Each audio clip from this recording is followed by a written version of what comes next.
Barka da shigowa tashar India Hausar Cap. Danna subscribe da kuma alamar ƙararrawa. Domin samun sabbin fina-finai.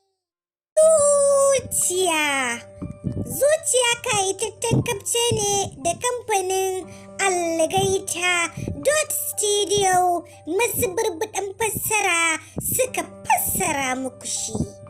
Zuciya kayataccen labari ne akan wani mashahurin ɗan iskan ɗan sanda. Ɗan sandan ba shi da wani buri da ya wuce kuɗi. Akan kuɗi zai iya aikata komai. Bai girmama kakinsa na ɗan sanda ba, balle ya san darajarsa.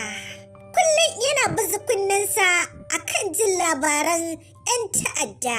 Yayin da ya ji ɗan ta'adda yana gaba da wani ɗan uwansa ɗan ta'addan, sai ya je ya kwamushe ɗaya daga cikinsu ya sheke. Sannan kuma ya kira abokin gaban nashi da zummin cewa yana son a kashe masa wani ne yana hannunsa ko kuma a sake shi.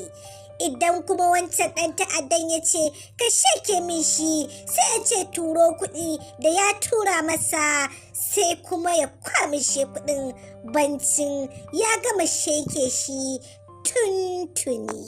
Bayan canzawa ɗan sandan gurin aiki daga ƙasarsa zuwa wani gari, a hanyar shi ta tafiya garin ne ya yi gamo da wata masoyiya. Ita masoyiyar tasa ta juya masa tunani, ta ba shi umarnin cewa ya ceto wata daga hannun bosawa, shine zai zame mata kyauta mafi girma, ya mika mata ita wannan yarinya a bainin jama'a a matsayin kyauta na zagayowar haifuwarta. Tabbas wannan kapce na kunshe da cakwakiyoyi fim wanda na furta a baya.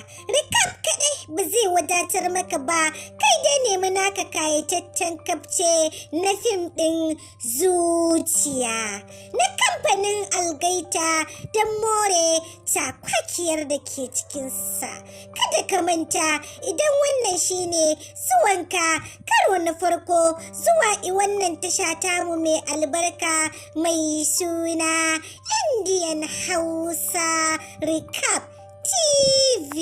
Masoya, ku danna mini subscribe da kuma alaman kararrawa don more fashin baki da ke cikinsa, ko kuma in ce recap na fina-finan Indian fassarar Hausa. Kai dai kulla halaka da wannan canar tamu mai albarka don sanar da ku masoya da zarar mun